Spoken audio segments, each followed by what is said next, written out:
Hello guys मैं आज आपनालोकर लगत एडिआर प्रिवियस ईयर क्वेश्चन व्यवहार करी आपनालोके केनेके ভাল নম্বৰ উঠাব পাৰে হেইটো আলোচনা কৰিম।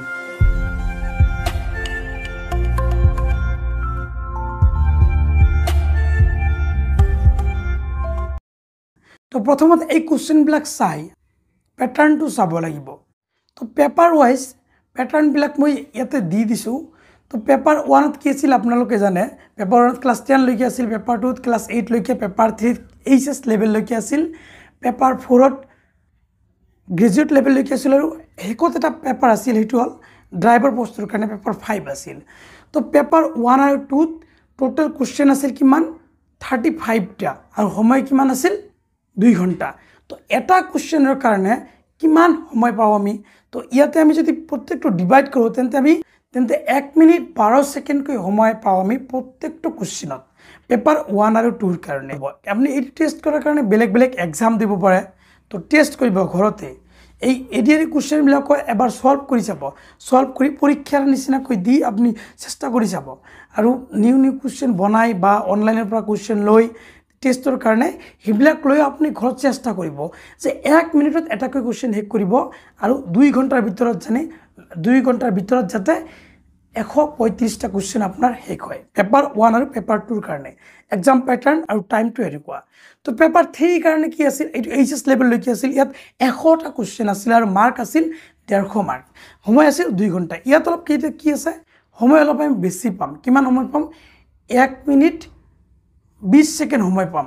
তো 1 মিনিট 20 সেকেন্ড আপনি কি কৰিব লাগিব, এইটোতে কি কৰিব 1 মিনিট সময় দিব, এটা কোশ্চেনত 1 মিনিট সময় দি আপনি সোনকালে কৰিব চেষ্টা কৰিব আৰু ঘৰত এক্সামৰ নিচিনা কৈ ঘৰত টেস্ট দি থাকিব যে 1 মিনিটত এটা কোশ্চেন হেক হয় নে নাই। তো 1 মিনিট 20 সেকেন্ড কলো, এই 20 সেকেন্ডটো ৰাখি দিব যাতে আৰু কেইটামানত কি হয়, কেইটামান অংক থাকে অলপ ডাঙৰ থাকে, যিবিলাক অংক কৰিব লাগে সেইবিলাকত সময় বেছি যায়, সেই কাৰণে আমি কি কৰিব লাগিব 1 মিনিট বুলি ধৰিব লাগিব, প্ৰেক্টিছৰ সময়ত 1 মিনিট বুলি ধৰিব লাগিব গোটেইকেইটা কোশ্চেন। পেপাৰ 4 তো যেটো গ্ৰেজুৱেট লেভেল আছিল ইয়াতো কি কোশ্চেন আছিল 100 টা আছিল, কিন্তু ইয়াত মাৰ্ক কিমান আছিল 175 আৰু সময় 2 ঘণ্টা আছিল। ইয়াত আমি সময় একে পাও কিন্তু মাৰ্ক অলপ বেছি, 1 মিনিট 20 সেকেন্ড সময় পাব প্ৰত্যেকটো কোশ্চেনত। আপোনালোকে প্ৰেক্টিছ কৰিব ঘৰত এই হিচাপত। তেনেকৈ ড্ৰাইভাৰ পোষ্ট আপোনালোকে চাইছে না, লক্ষ্য কৰিছে এক্সাম প্যাটাৰ্নটো। তো থাৰ্ড গ্ৰেডৰ যিমান আছে গোটেইবিলাকত কোশ্চেন কিমান দিছে 100 টা কৈ দিছে, কমাই দিছে, কিন্তু 4th গ্ৰেডৰ কি কৈছে কোশ্চেন বিলাক বেছি।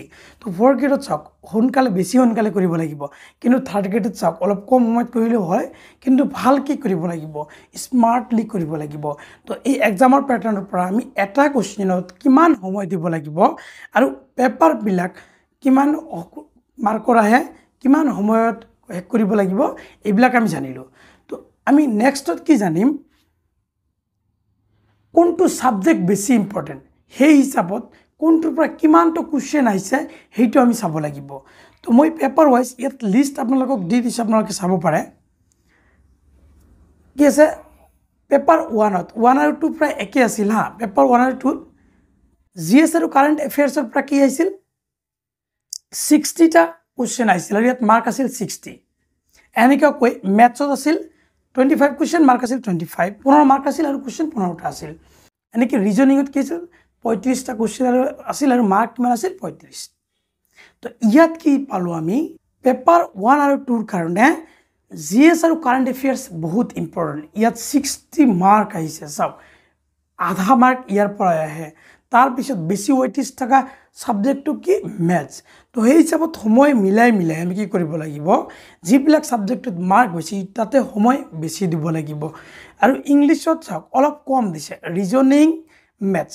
তো জেনাৰেলি মই চাইছো এই এক্সাম প্যাটাৰ্নৰ ভিতৰত কি হয়, ৰিজনিং আৰু জিকে কাৰেন্ট এফেয়াৰ্স এই দুটাৰ ভিতৰত মাৰ্ক বেছি থাকে। এই দুটা ইজিও আছে, আপোনালোকে ভালকৈ চাই ল'ব। ম্যাথছতো মাৰ্ক বেছি থাকে, ইংলিছত অলপ কম মাৰ্ক থাকে।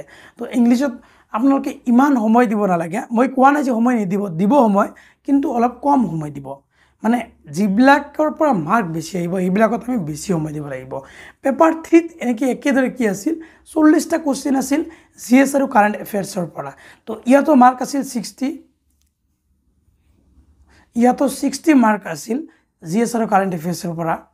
ম্যাথছত কোশ্চেন আছিল 20 আৰু মাৰ্ক আছিল 30 তো ইংলিছত কুৱেশ্যন আছিল কেইটা 20টা মাৰ্ক আছিল 30টা তো ৰিজনিঙত কুৱেশ্যন আছিল কেইটা 20টা মাৰ্ক আছিল 30টা চাওক ইয়াত কাৰেণ্ট এফেয়াৰ্ছ আৰু জিকে ইয়াতে বেছি মাৰ্ক দিছে 60 দিছে আৰু বাকীবিলাকত একে একে মিলাই দিছে এই পেপাৰটোত এনেকৈ যদি আপুনি গ্ৰেজুৱেট লেভেলত চায় তথাপি এনেকৈ কি কৰিছে জিকেৰ ভিতৰত বেছি মাৰ্ক জিকেৰ ভিতৰত 87.5 মাৰ্ক 50টা কুৱেশ্যনত 87.5 মাৰ্ক জিকেত দি দিছে তো গ্ৰেজুৱেট লেভেলৰ যিটো পেপাৰ ইয়াত যদি চাওঁ আমি জিএছ আৰু কাৰেণ্ট এফেয়াৰ্ছত বেছি মাৰ্ক আছে আৰু কিহত আছে ইয়াত ইংলিছ আৰু ৰিজনিঙত বেছি মাৰ্ক আছে ইয়াত মানে ইংলিছত গ্ৰেজুৱেট লেভেলত দুটা ভাগ আছিল এটা পেজেছ ৰাইটিঙত বেলেগকৈ 10 মাৰ্ক আছিল আৰু এনেকৈ ফ্ৰেছ আইডিয়ামছ এইবিলাক যে থাকে এনেকৈ বেলেগ আৰু বাকী নাম্বাৰ আছিল ইয়াত সেই দুয়োটাই মিলি কিমান হৈছে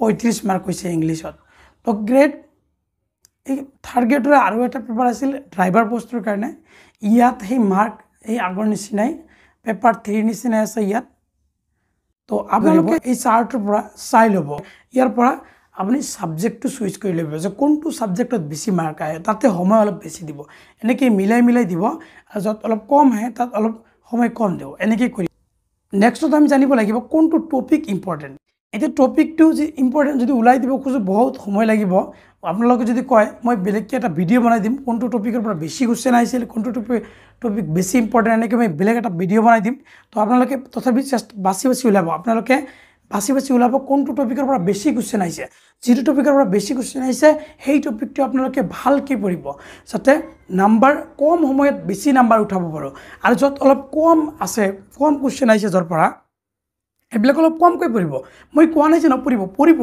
কিন্তু কম কৰি পঢ়িব যাতে কম সময়ত বেছি মাৰ্ক উঠাব পাৰো ইয়াকে এনেকৈ আপোনালোকে যদি স্মাৰ্ট ষ্টাডি কৰে প্ৰিভিয়াছ ইয়াৰ কুৱেশ্যন ব্যৱহাৰ কৰি আপোনালোকে ভাল মাৰ্ক উঠাব পাৰিব আৰু জব নিশ্চয় পাই যাব যদি মোৰ ভিডিঅ'টো ভাল লাগে চেনেলটো সাবস্ক্ৰাইব কৰি মোৰ ভিডিঅ'টো লাইক কৰি দিব থ্যাংক ইউ